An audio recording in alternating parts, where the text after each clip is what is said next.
Shalom sahabatku yang terkasih dan sehati dalam Yesus Kristus. Jumpa lagi kita pada kesempatan kali ini. Mari kita siapkan diri dan hati kita untuk menjadikannya layak menyambut Tuhan. Supaya kita bisa menjadi garam dan terang dalam kehidupan ini. Tentunya dengan bersama kita resapi Renungan Sabda Pendalaman Iman presented by BPK PKK KAJ. Bacaan diambil dari Injil Yohanes bab 12 ayat 20 sampai 33. Di antara mereka yang berangkat untuk beribadah pada hari raya itu terdapat beberapa orang Yunani. Orang-orang itu pergi kepada Filipus yang berasal dari Betsaida di Galilea, lalu berkata kepadanya, "Tuan, kami ingin bertemu dengan Yesus." Filipus pergi memberitahukannya kepada Andreas. Lalu Andreas dan Filipus menyampaikannya kepada Yesus. Kata Yesus kepada mereka, "Telah tiba saatnya Anak Manusia dimuliakan. Sesungguhnya aku berkata kepadamu, jika biji gandum tidak jatuh ke dalam tanah dan mati, ia tetap satu biji saja. Tetapi jika ia mati, ia akan menghasilkan banyak buah. Siapa saja yang mencintai nyawanya, ia akan kehilangan nyawanya. Tetapi siapa saja yang membenci nyawanya di dunia ini, ia akan memeliharanya untuk hidup yang kekal. Siapa saja yang melayani aku, ia harus mengikut aku, dan di mana aku berada, di situ pun pelayanku akan berada. Siapa saja yang melayani aku, ia akan dihormati Bapa." Sekarang jiwaku terharu, dan apakah yang akan kukatakan? "Bapa, selamatkanlah aku dari saat ini." Tidak, sebab untuk itulah aku datang ke dalam saat ini. "Bapa, muliakanlah namamu." Lalu terdengarlah suara dari surga, "Aku telah memuliakannya, dan aku akan memuliakannya lagi." Orang banyak yang berdiri di situ dan mendengarkannya berkata bahwa itu bunyi guntur.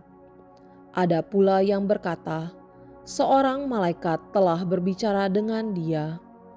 Jawab Yesus, "Suara itu telah terdengar bukan oleh karena aku, melainkan oleh karena kamu. Sekarang berlangsung penghakiman atas dunia ini. Sekarang juga penguasa dunia ini akan dilemparkan keluar. Dan aku, apabila aku ditinggikan dari bumi, aku akan menarik semua orang datang kepadaku." Ini dikatakannya untuk menyatakan bagaimana caranya ia akan mati. Demikianlah Injil Tuhan.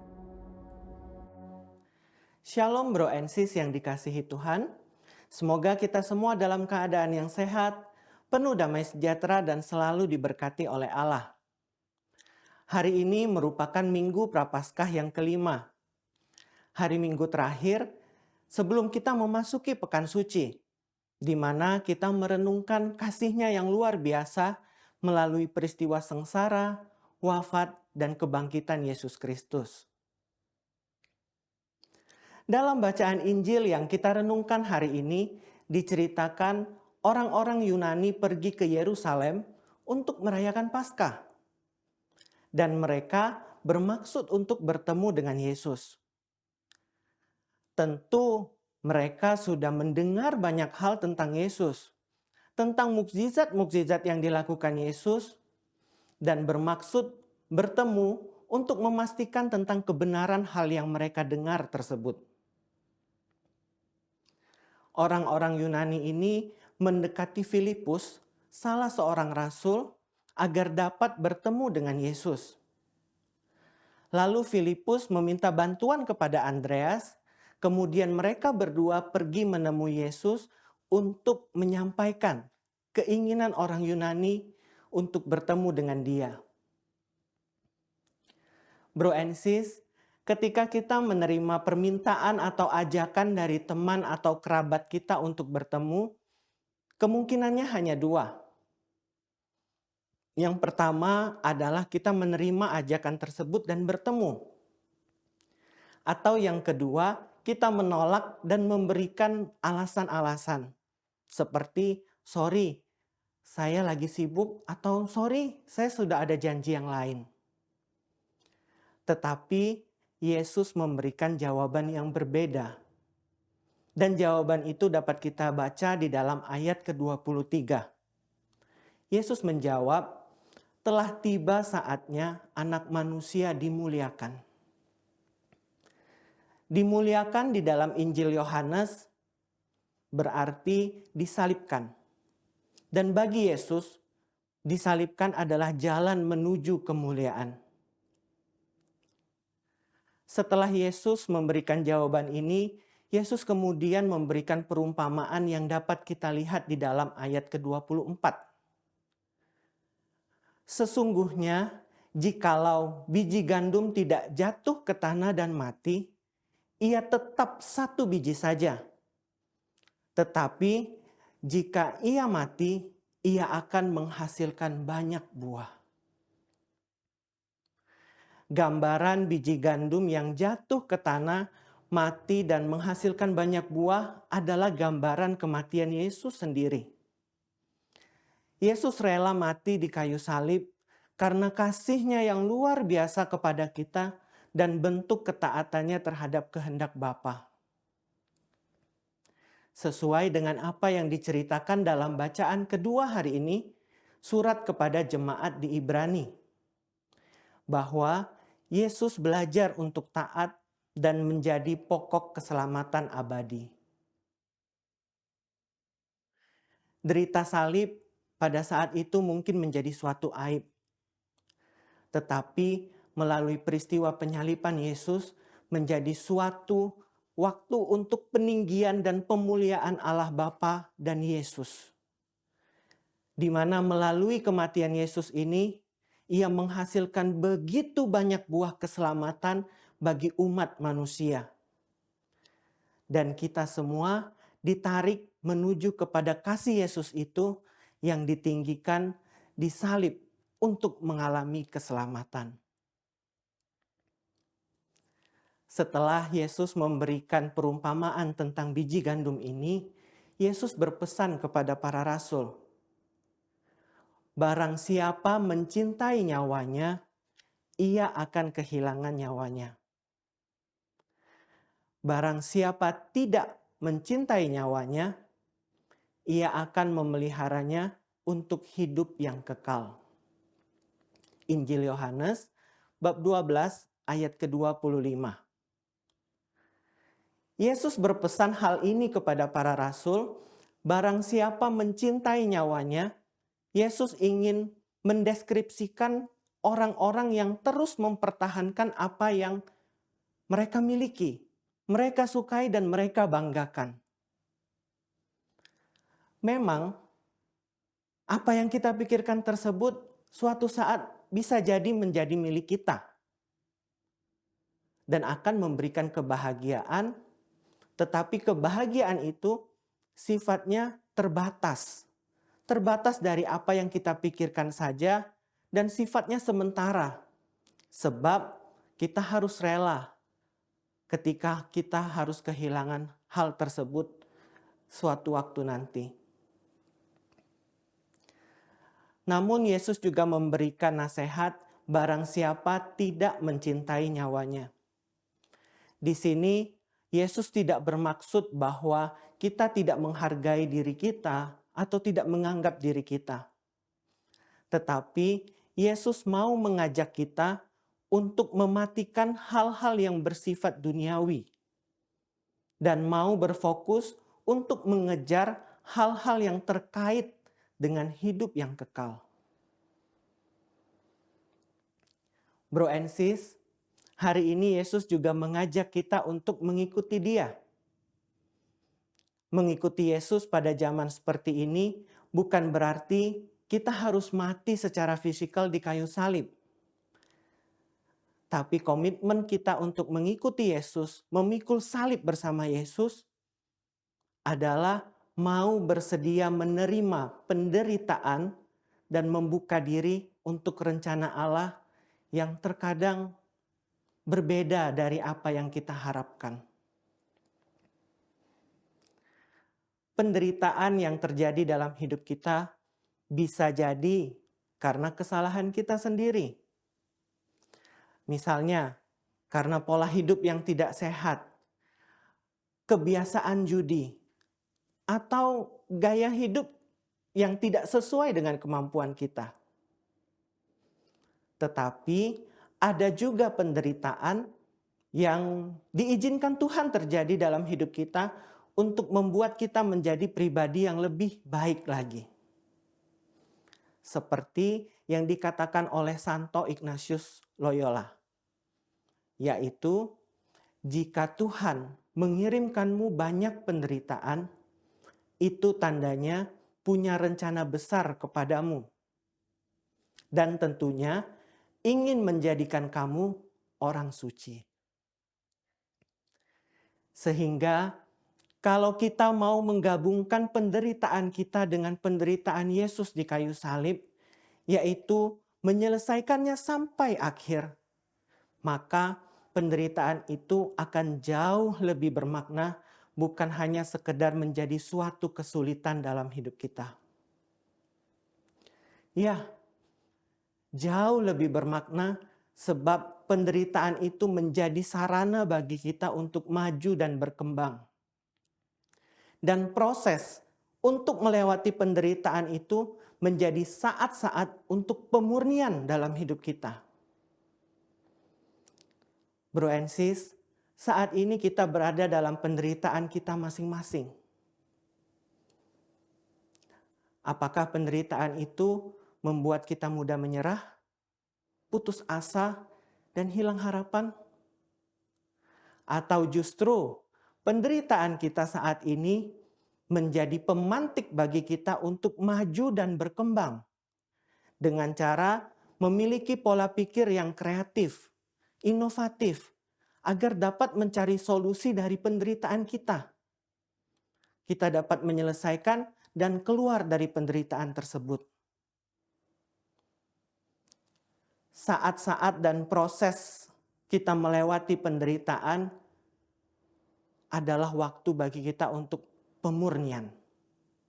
Sebab kita diajak untuk lebih mengandalkan Tuhan dan bersandar kepadanya.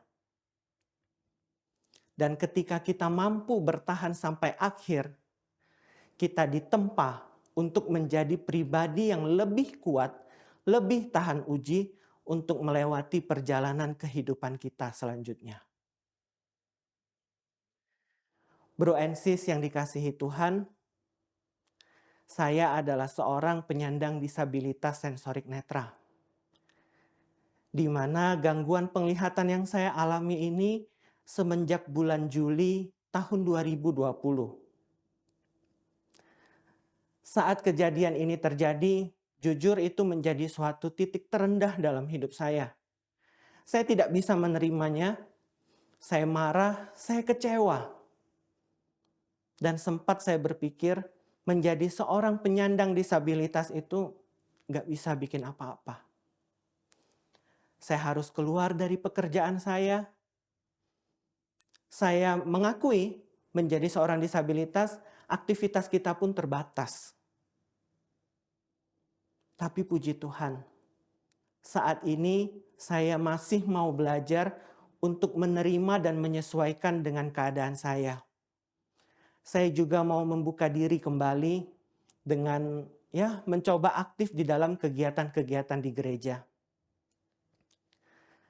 Dan pada Hari Disabilitas Internasional tahun 2023 kemarin di Gereja Hati Kudus Paroki Keramat, saya ditunjuk untuk menjadi lektor. Senang sekali waktu itu karena saya diberi kesempatan untuk melayani.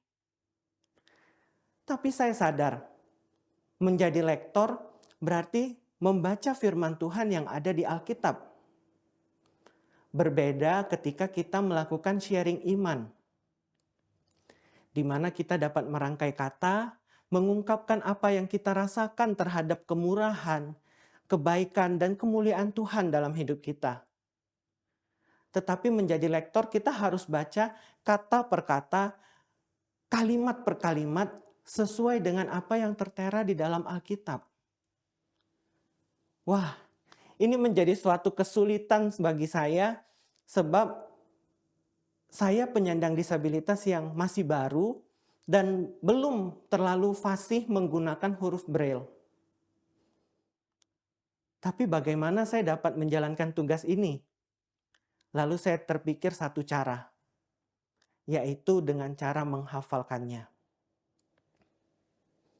Ketika mau menghafalkan ayat-ayat tersebut, bacaan yang dipilihkan buat saya mengawalinya dengan doa. Karena saya sadar bacaannya cukup panjang dan pasti akan sulit. Jadi saya berdoa, saya mohon hikmat dari Roh Kudus agar saya dapat mengingat bacaan tersebut, dapat mempraktekannya, mengeksekusinya pada saat misa dengan baik juga.